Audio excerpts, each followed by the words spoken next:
Hi friends, చేపల పులుసుని సింపుల్గా ఎంతో టేస్టీగా ఎలా ప్రిపేర్ చేయాలో చూపిస్తాను.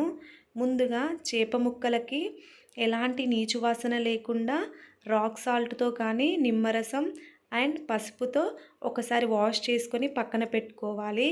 ఆ తర్వాత తగినంత చింతపండుని తీసుకొని నానబెట్టుకోవాలి. అలాగే 4 ఆర్ 5 ఆనియన్స్ కట్ చేసి పెట్టుకోవాలి. ఇలా చింతపండు గుజ్జును తీసి పక్కన పెట్టుకొని చేప ముక్కల్లో తగినంత కారం అలాగే తగినంత ఉప్పుని కూడా యాడ్ చేసుకొని ఒకసారి కలుపుకోవాలి. ఇలా కలుపుకున్నాక ఇందులోకి చింతపండు గుజ్జుని సగం వరకు యాడ్ చేసుకొని ఒకసారి మళ్ళీ కలుపుకొని జీలకర్ర మెంతుల పౌడర్ని కూడా యాడ్ చేసుకొని ఒకసారి మళ్ళీ కలుపుకొని అలా 5 ఆర్ 6 మినిట్స్ అలాగా నానబెట్టుకోవాలి.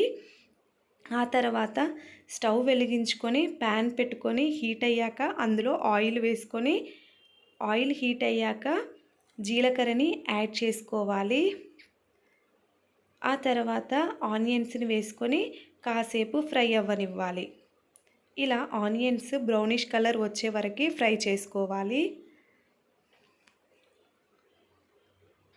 కొంచెం ఫ్రై అయ్యాక ఇందులోకి పసుపుని కూడా యాడ్ చేసుకోవాలి. పసుపుని యాడ్ చేసుకొని ఒకసారి మళ్ళీ కలుపుకొని కాసేపు ఫ్రై అవ్వనివ్వాలి. అలాగే ఇందులోకి కొంచెం అల్లం వెల్లుల్లి పేస్ట్ని కూడా వేసుకొని కాసేపు మగ్గనివ్వాలి. ఆనియన్స్ పచ్చివాసన పోయేంత వరకు ఫ్రై చేసుకోవాలి.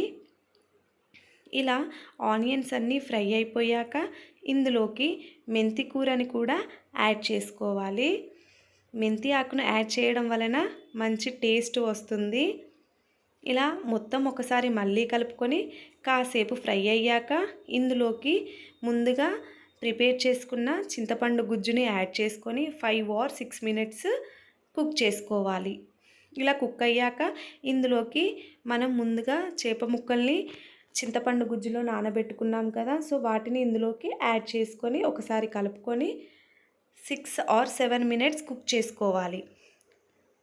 ఇలా కుక్ చేసుకున్నాక ఇందులోకి కారము అండ్ ఉప్పును కూడా యాడ్ చేసుకొని ఒకసారి మళ్ళీ కలుపుకొని 5 మినిట్స్ మూత పెట్టుకొని కుక్ చేసుకోవాలి. ఎక్కువగా కలపొద్దు, ఎందుకంటే చేప ముక్కలు విరిగిపోతాయి. సో ఇలా కుక్ అయ్యాక ఇందులోకి కొంచెం జీలకర్ర మెంతుల పౌడర్ని కూడా మళ్ళీ యాడ్ చేసుకొని మూత పెట్టుకొని కుక్ చేసుకోవాలి. లాస్ట్లో కొత్తిమీర వేసుకుంటే సరిపోతుంది.